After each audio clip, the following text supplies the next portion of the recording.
For most of the globe, renewable energy has become a critical part of the energy mix, even overtaking fossil fuels and leading parts of Europe to produce so much energy that prices go negative. In Africa, solar is leading the way, with solar power generation capacity in Southern Africa of 6,652 megawatts, closely followed by Northern Africa at 3,392 megawatts, Eastern Africa at 767 megawatts, and Western Africa at 763 megawatts. As we can see, Western Africa and Eastern Africa have a long way to go. As Nigeria attempts to generate the power it needs for industrialization, we look at the role that renewable energy and renewable technologies are playing in powering modern Nigeria.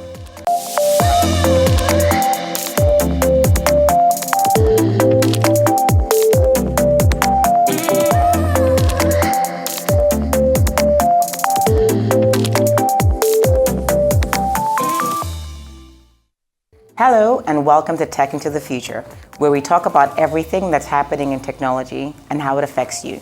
My name is Ngozi Madre-Kedozie. I look after Android partnerships for West Africa at Google. My name is Tomiwa Adikomo. I'm the CEO of Tech Cabal, a digital publication that's been covering African tech for the last decade.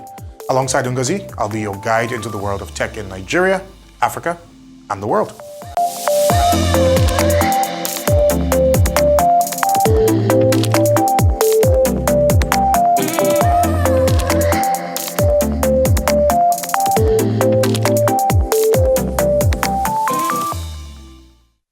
Renewable energy in Nigeria, clean energy in Nigeria, and the transition as a whole in Africa. Is that possible? We'll find out in this report. Stay tuned. Max is a company revolutionizing future mobility in Africa and spearheaded by co-founder and president Max Chinedu Azodo. They have 40,000 fleets of electric vehicles in their portfolio. I had the honor to visit one of the branches in Lagos, Nigeria. Here is Chinedu speaking on electric vehicles in Nigeria.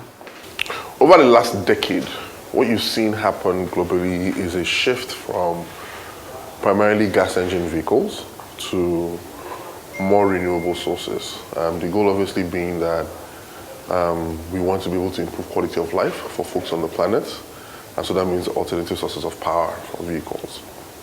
You've obviously seen the likes of Tesla and Co come in and take over, do amazing work in the global West.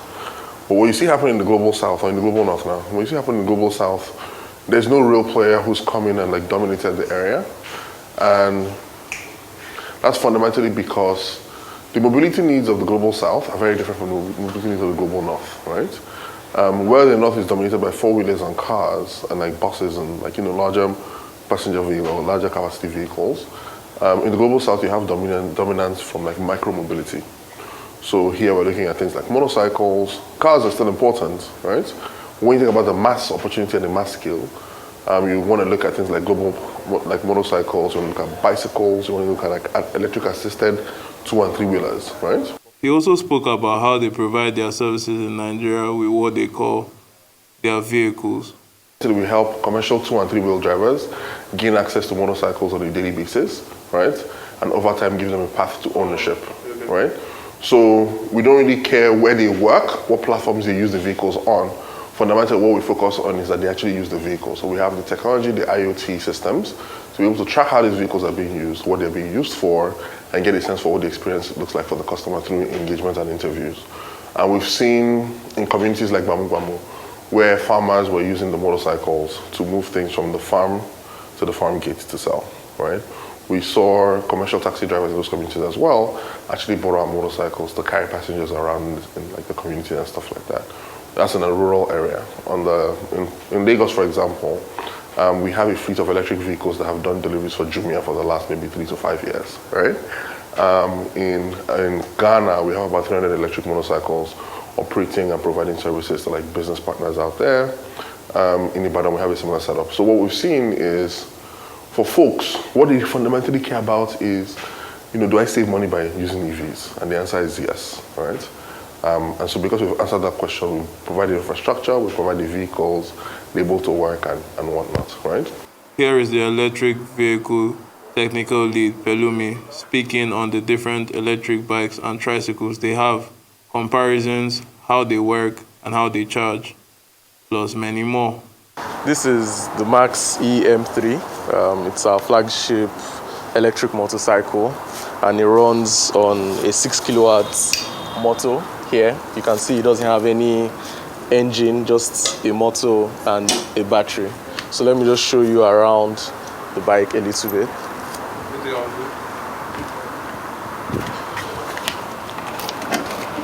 So we have a storage compartment here, which also has like a USB charger for riders to charge their phone, and it has a safety breaker.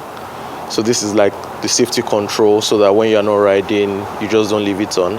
So it has a safety breaker, you know, and turn it on here and lock. And here is where the ignition is.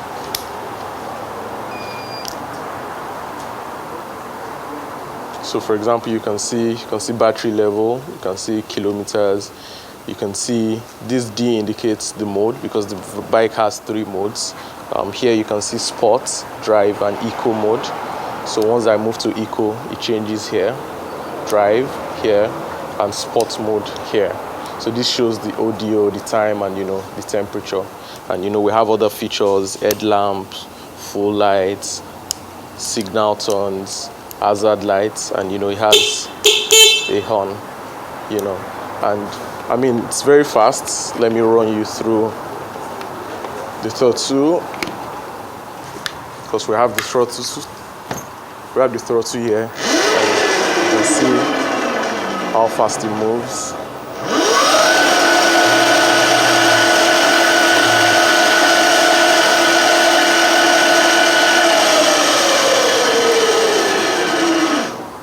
This bike goes as high as 120 kilometers, and the battery range is between 80 to 100 kilometers per single charge.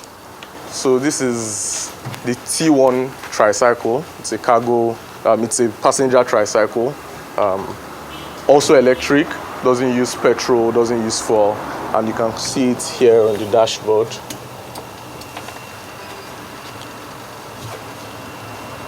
So you can see on the dashboard the distance covered.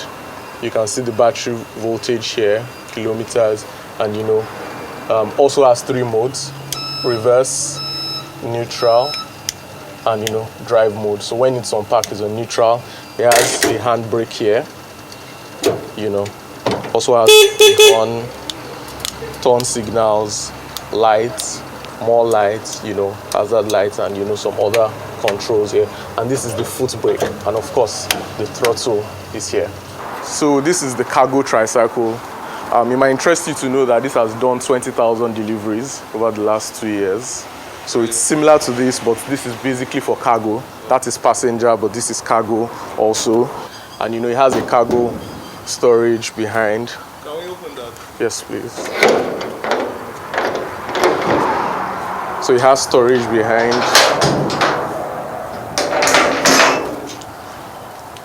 Storage behind, and we use this for deliveries. He also put us through how they charge the batteries of the electric vehicles. So this is a BSS, a battery substation cabinet that takes 6 batteries. As you can see here, you can see light indicators that shows the level of charge of each battery in the cabinet. Has different features, shows the cabinet, the battery voltage, battery temperature, the currents, and all of that. So for example, now a rider comes to this battery substation to change batteries, because this is what charges the batteries of the motorcycles, the electric motorcycles. The attendant just goes, opens up any of the cabinets that is full, and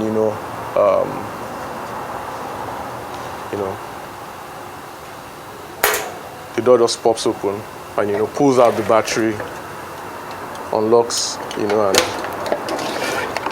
inserts into the motorcycle, and you're good to go.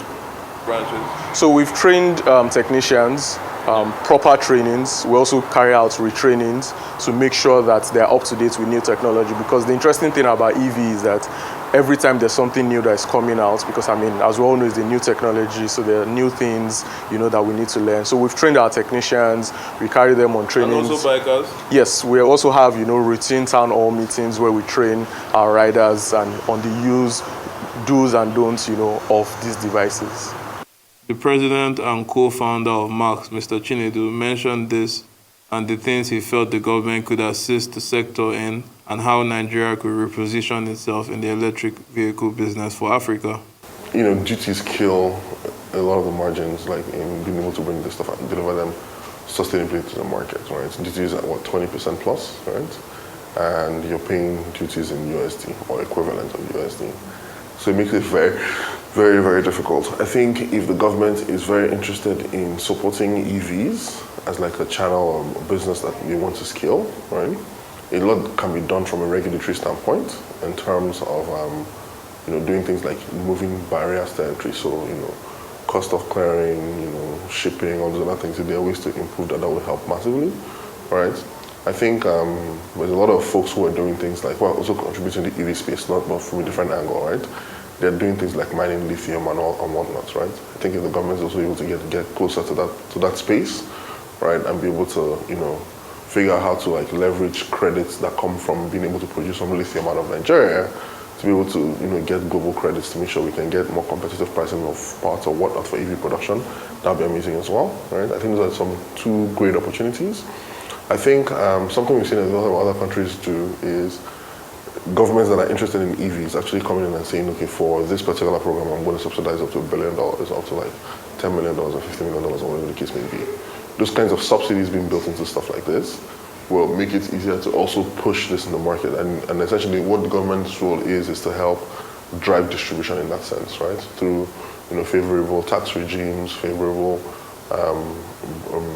discounts and supports that government can actually participate in. And that will help deliver EVs. I think government going out and buying EVs themselves is very tough, right? Because what that also does, it puts the onus on the government to figure out how to manage that kind of operation, figure out how to manage that kind of procurement, compliance type setup. And that's just the skill set that the government has, right? The government is, is what leads us. They provide like the administrative, arbitrary, compliance, lawmaking arms, right? So I think just better policy, like policies that promote and push EVs, so like subsidies, discounts, whatever the case may be, cutting back on things like cost of clearing, duties, all those kind of things, and figuring out if there's a way for us to like get credits as a country for being able to contribute to like lithium production and all that stuff for the global. I think those three things will help drive down costs. He then spoke about how he's handling the brain drain in the country. In 2024, what we've come to see that is clear is that when you hire people, you have to invest heavily in them, right? Because if you don't invest in them, one of the fears people have is, I invest in people and they go, right? But it's even more dangerous for you if you don't invest in them and they stay, right? So it's an unfortunate reality we'll deal with, right? Nigeria has gone through an incredible amount of brain drain, I think across Africa as well, right? And so what we focus on is we build for what we have, right? So for example, one of the, and as you think about that, people say things like, oh, I don't want to have churn in my organization. 95% of my churn comes from people moving overseas, right? So I focus instead on building an organization that is resilient to churn, not one that avoids churn, right? And what does that mean? You have a pipeline of young talent coming in consistently. We have a large internship program that we run. We have about 40 to 60 interns coming in every year. And the idea is that for them to learn so that within a year or a year and a half, they're delivering like, really top world-class value, right? So we build with the mindset that people will leave, right? We hate to see them go, right? But we also want to make sure that people are feeling successful in their careers. And you never know, they may go and then they return, right? So it's a question of, how do you build that pipeline, right? We have a very robust driver assessment process, right? That includes something called a psychometric test, where we're essentially getting a sense for you as an individual and your personality, right? We also take time to understand like your knowledge of driving rules. We have a driving test that you have to participate and pass that allows us to also assess like your ability to like manage these vehicles and operate them, right? And then obviously you have to have a license and everything else in between, which is pretty standard. But we have a well-defined process for assessing drivers, onboarding them, and making sure that they're set up for success, right? And then even beyond that, right, it's one thing to onboard the good drivers, another thing to provide the things that enable success, right? So we have a lot of technology and automation in place to ensure that we're delivering consistent processes and service to our customers. We have teams that provide, after-sales support. So we have maintenance teams, we have refurbishment teams, we have inventory teams that are responsible for put in parts, and we track something called good working condition, where we focus on what is the health of the vehicle so that you as a driver have a good experience, right? Because we come to see that people will not pay for vehicles that don't work for them, right? And then beyond that, so that focuses, what we talked about also focuses a lot on like the vehicle itself. But on the driver themselves, we also have like something called a Max Advantage that we bundle with the subscription business. That essentially what it gives them is access to health insurance, access to passenger liability insurance for the passenger as well. They have life insurance, group life, they have accident insurance, they have emergency response, they have wealth management, and we provide a digital wallet as well to help them manage finances and stuff. So we don't think only about like a subscription for vehicles for the drivers. We think about what delivers the financial well-being that enables the driver to succeed. Max NG have an array of electric vehicles that check the no carbon emissions bill and truly noiseless vehicles. I had tried one, and I do so say myself, it was a smooth ride, and what makes it better, it utilizes only clean energy.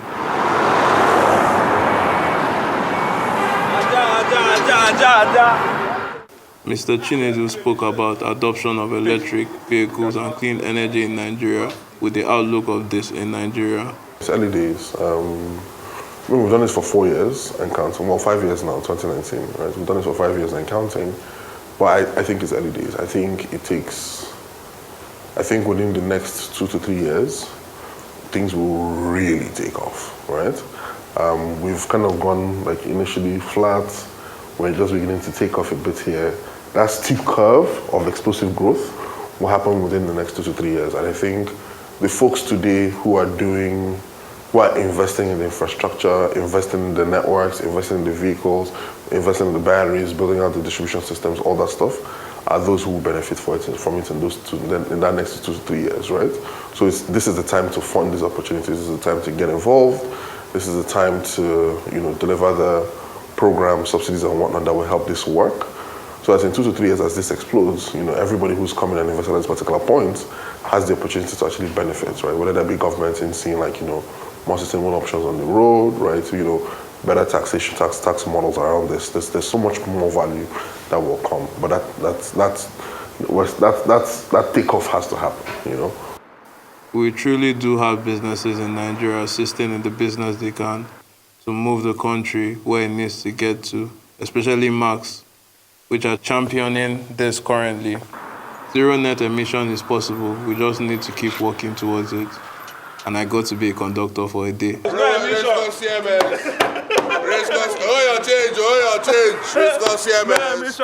For Arise News, Sadiq Suleiman Garba.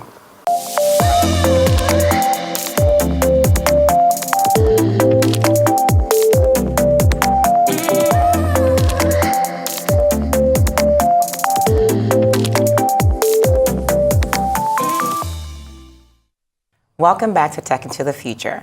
Our focus today is on Nigeria's renewable energy sector, the progress made and what is still to come. Today's guest is the current Business Development Director for West Africa at Shell Foundation.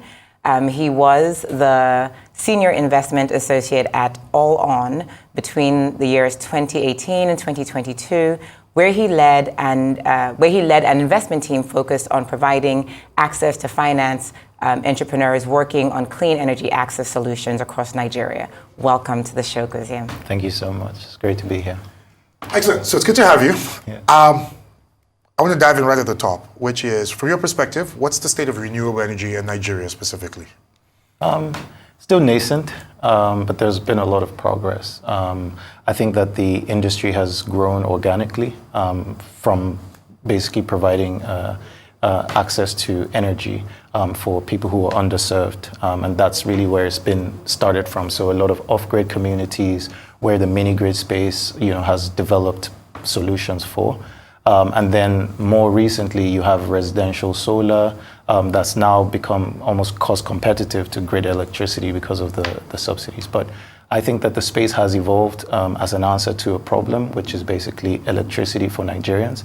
And evolving now into the future is really going to be focusing on electricity for productivity and focusing on productivity for segments and making real impact.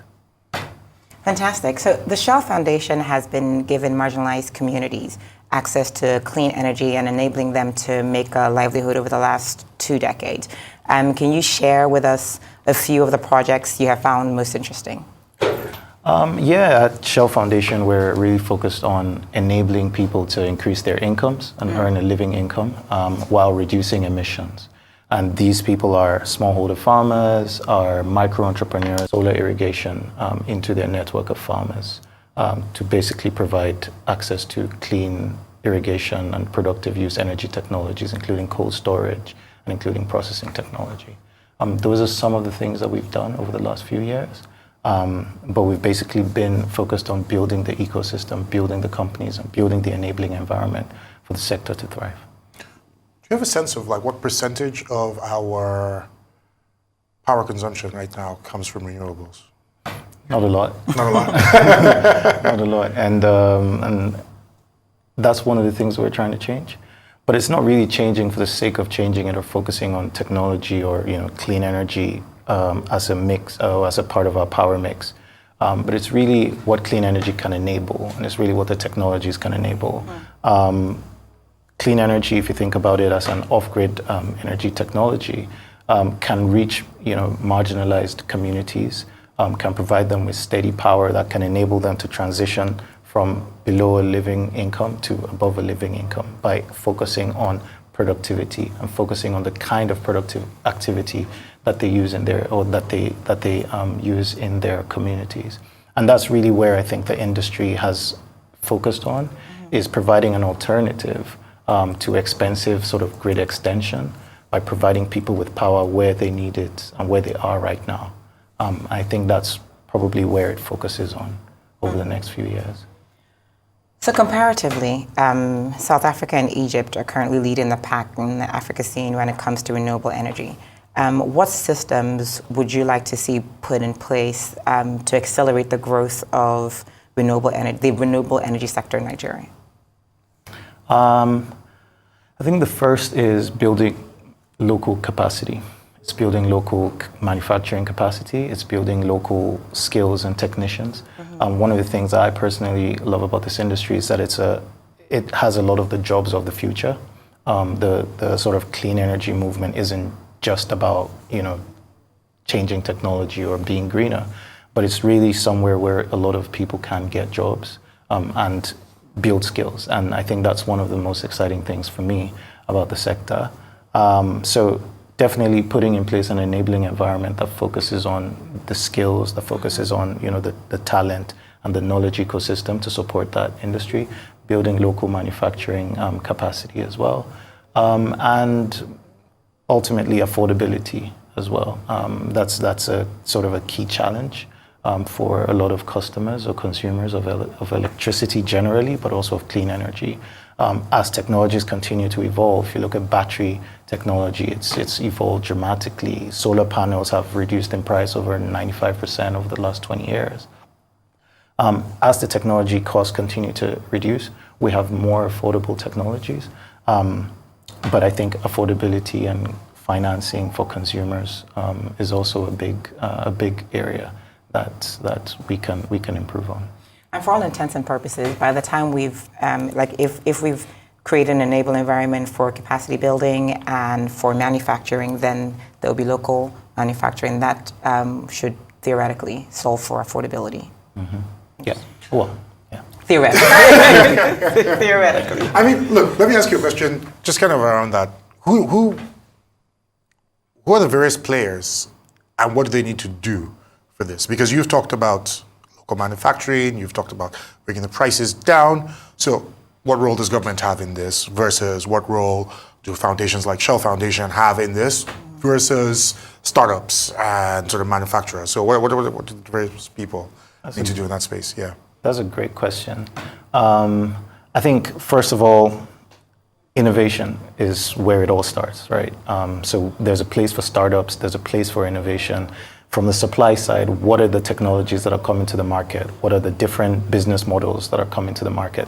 There's a place for startup innovation, and that's a very important piece of this puzzle. Government provides the enabling environment.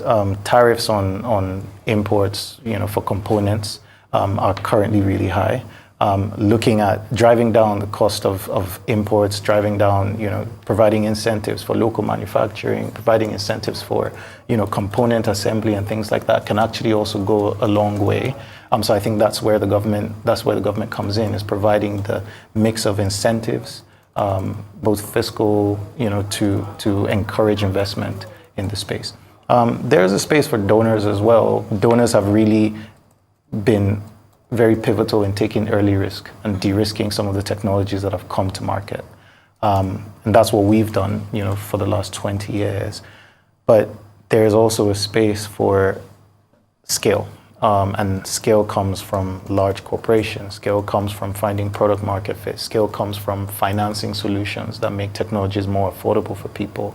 And scale comes from working through networks that serve the customers, that we're trying to serve, at scale, and working with them to onboard these technologies into the hands of customers, as many as possible, to enable them to be more productive and to earn, a living income. I think that's sort of the different players in there. Apologies, I'll just jump in with one related question, which is, you've talked about sort of the need to do more renewable energy for productivity. But you've also talked about reaching marginalized communities. Now, our productivity is generally higher in urban areas, is generally higher in industrialized areas.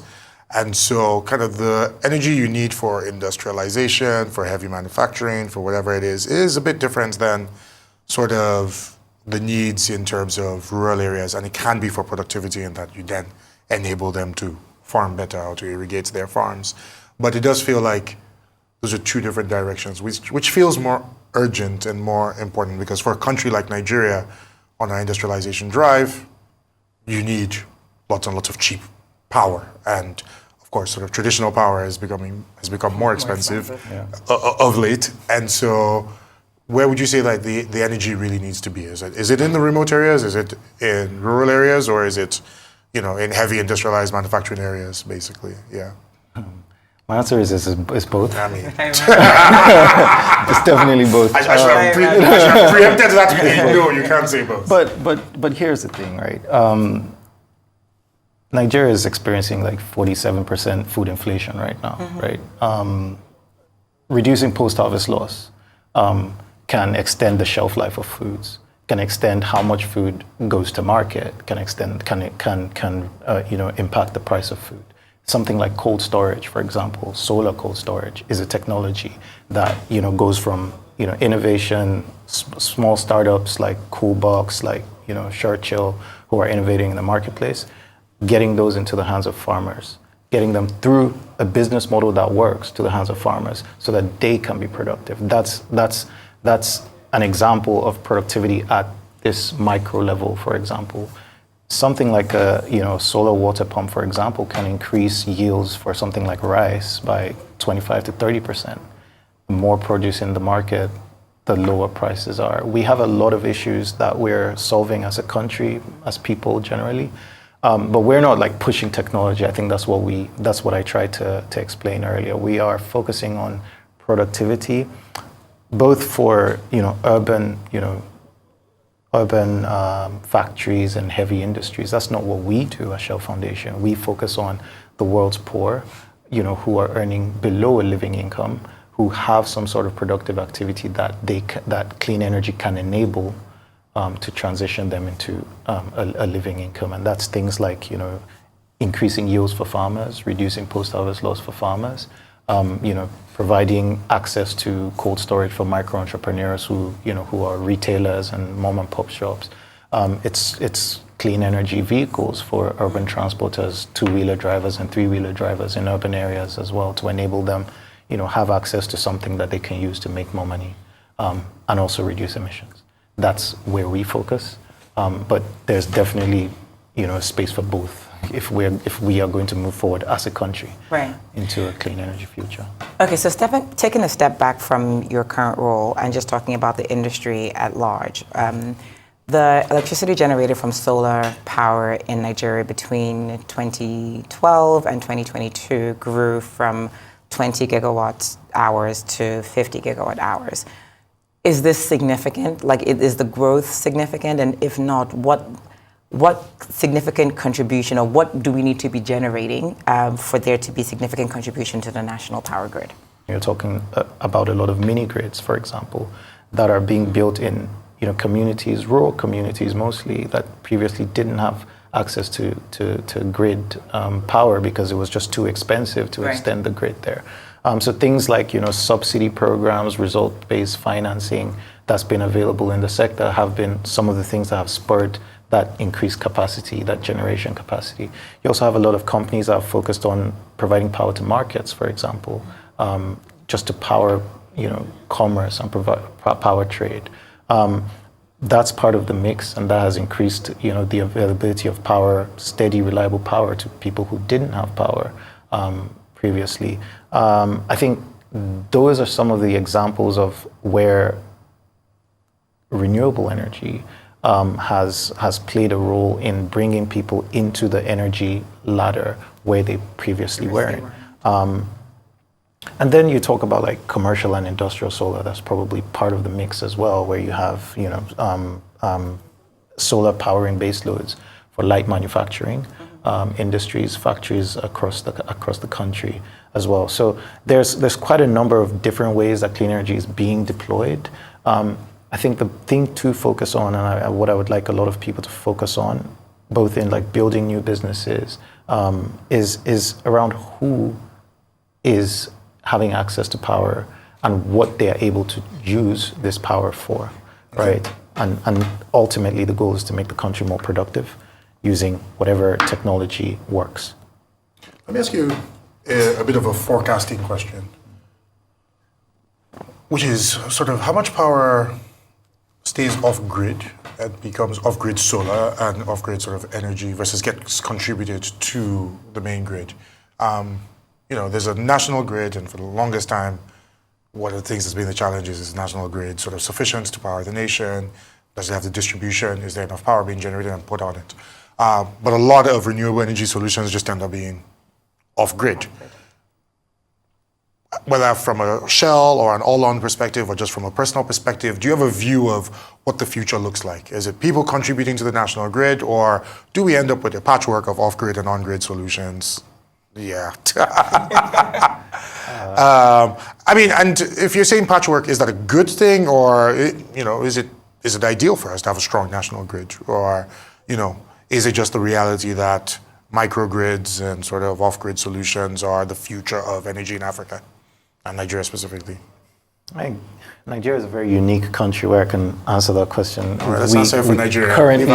We currently have a patchwork. Yes. For every house that has a generator, Fair enough. Yes. that powers their house, we have a patchwork of grid and off-grid energy, right? And solar. So if we're evolving to a better place, what does that better place look like? The better place is definitely a mixture. I think it's a patchwork. So if you look at like mini grids, take mini grid technology for example, started out as completely off-grid, standalone systems, and now the mini grid industry is also evolving into interconnected mini grids, which is basically a mix of a mini grid inside a distribution company's network, where the mini grid and the distribution company have a tariff sharing fee, but basically this provides additional power into that network, right? So we have a number of pilots across Nigeria for interconnected mini grids currently. That's one way that the industry evolves, right? Because now you're not competing for customers or forced to go off grid. You're really providing a service that distribution companies need, which is basically providing power generation capacity that they can wheel out to their customers. That's one way. I do think that for as long as grid extension remains expensive, there is a space for mini grid technology for communities who don't have power. There's also a space for standalone, productive activity, like a standalone, processing center, a standalone mill, right? And so you think about it, I think that the best case scenario is that we increase the amount of generation, outside of the grid. We extend the grid in a way that allows for collaboration and not competition for the different developers and service models that reach customers. And most importantly, we provide power to people who need power in order to get them to be more productive in whatever way that happens. That's the most important thing that you can think about when you think about power, is what it's used for, which is productive activity, which is getting Nigeria productive, which is increasing the GDP of people who are usually overlooked when we think about productivity here. Okay. Interesting. So now back to the Shell Foundation. The Shell Foundation supports early stage startups creating renewable and clean energy solutions.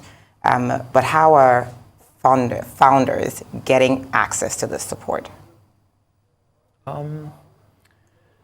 Throughout our programs, we, like I said, we focus on startups, supply, so innovation.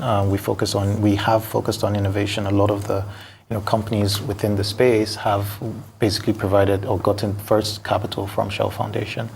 We'll continue to do that. The work of startups, of technology innovators is completely important to the kind of technologies that come to market that reduce costs, that enable people to increase their incomes, and that reduce emissions. So founders get capital, from us in a number of different ways, directly from us, where we directly invest, also through funds that we invest in, and managers that we invest in as well. We do a lot of market building programs, and we have done over the last few years. Going forward, one of the things that's most important to us is scaling technologies, and so scaling the supply of technologies. You've talked about the price of solar sort of coming kind of parallel to the price of sort of on-grid power of late. If I'm a person with my own house, if I'm a small business, what should be my starting point with renewable energy at the moment? And should I be looking for it? Should I be chasing it? Should I be chasing the solutions? Or, should I, what are your thoughts on that? I think you should. I'm not preaching for renewable, energy. I personally think whatever works for you. Whatever works. However, there are health benefits to reduced emissions. There are productivity benefits to more reliable, power that are just clear to see. So I think definitely looking at solar, looking at a mix for household use. There are many financing options as well currently, so it's no longer this expensive thing. Now there are financing options. There are companies that provide financing options on plans. There are banks that provide financing for solar currently today in Nigeria. And so it's the entry point has become lower to a point where it's more accessible as a technology, but the benefits are very clear. So it's something that I push for. I recently have just convinced my parents to get a system in their house. It wasn't an easy conversation, so I understand that there is a bit of communication that definitely needs to happen around the technologies and the benefits and what they do. But most importantly is providing reliable power where it's needed, and enabling productivity, enabling people to get things done, be productive. That's the message. Okay, so last question. Aside from the renewable energy, let's talk about other emerging clean tech trends like electric vehicles, battery recycling, carbon capture, and low carbon construction. Which of these trends would you like to see more people focused on in Africa or in Nigeria, and why? Definitely all of the above, to be honest. Carbon capture, just because I think that that's a way that the industry and ecosystem can sustainably finance itself. Ultimately, we're providing power, reducing emissions as well. And if that's a way to finance the scale of this technology, then I think tapping into global carbon markets is a way to make business models more effective in the space. Clean energy or electric vehicles, just because they are a way to provide mobility in a way that is actually becoming even more affordable and cheaper compared to ICE alternatives, and will continue to be more competitive. And if we're going to position ourselves and position our economy for the future, it's definitely something that we should be investing in today. Fantastic. Thank you so much for joining us today, Goziem. It's been a fascinating conversation, and we look forward to having you in the future to talk a little bit more about, hopefully, stronger progress on this front across the country. Thanks for having me. Thank you very much. Thank you. Don't go anywhere. This is Tech into the Future on Arise News.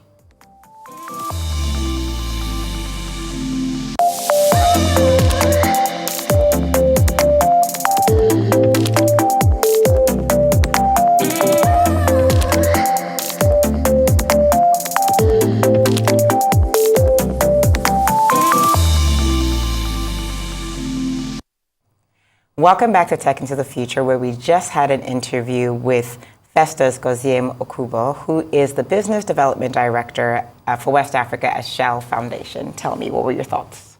I thought it was really interesting to see the progress that we've made on renewable energy in both sort of providing power for residences and then businesses. I really thought that the focus on productivity in rural areas was a really interesting one. Yeah. So when we talk about sort of, he tied it into our 47% food inflation. Yes. And so it's interesting to think about the fact that, look, we can apply these technologies to reduce food losses. We could apply it to sort of improve the productivity in rural areas. And that's, I mean, it's when we talk about poverty in Nigeria, when we talk about sort of like challenges in Nigeria, rural productivity is definitely a really big one. And so it's not the most obvious application of renewable technology. I think we normally think about it from an industrialization perspective, but it is obviously a critical place that they're playing in. Yeah. So I think also, naturally as human beings, I think we're also very selfish. You're thinking about it, well, I'm thinking about it for my personal use, right? By the time, Band A, do you understand? By the time Band A is, 226 Naira, and there's a strike, an NLC strike on power, and so you're now on diesel the entire time. I'm thinking, thank God for solar, right? Because just on a personal level, and that's the thing, is like you think about it on a unit by unit, but the truth of the matter is that it does help, because what that does is that it preserves disposable income, right? Because I'm managing my power in my unit, and so are so many other people. And I've heard this conversation being had, especially in this time, about generating their own power outside of our regular generators. And the good thing about it is that, indeed, affordability is a challenge, even for those that are the well-off, because your initial investment in trying to solarize anything, as an example, is high. But then, the carbon capture at the end of the day, so you are generating power, and you are you're not also generating fuels, right? No emissions. No, I think definitely a lot of really interesting things there. I think the conversation with the grid was fascinating. And so for the longest time, we've kind of been wedded to the idea of a national grid and the importance of sort of maintaining and strengthening the national grid. I think renewable solutions have definitely made the idea of the mini grids a lot more palatable, and the idea that you can power an estate, you can power a small industrial area, you can power a small processing plant, and it is in ways that are good for the environment versus everything being diesel driven is definitely sort of catching on a lot faster. I think also from a retail perspective is what you've mentioned, which is the idea that, look, I can reduce my own energy costs by sort of taking this. It will be interesting as we evolve to see what, by the time enough people take themselves fully off grid, what that then does to the ability to the viability of the grid in smaller areas. Although at the moment we're generating so little power relative to our needs that I think we're probably a long way from that particular place.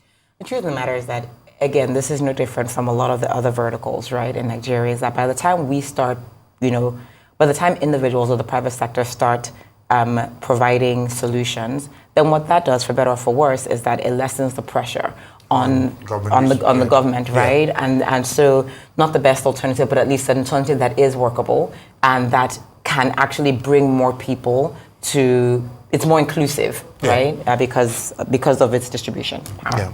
I think we can close on, look, the role of government in this, which is sort of renewables are definitely taking off a lot of pressure on the system, and they are producing new solutions for powering various communities. And so I think it's critical, as he's mentioned, reducing the tariffs on importing components. Yes. So not on finished products, but on the components of renewable energy, creating incentives for innovative power solutions. And so I think that's critical. I'd like to see that. Right. And then also having investors in the ecosystem in general. Yeah. Right? Excellent. Thank you for joining us today on Tech into the Future. My name is Tomiwa Ladikomo.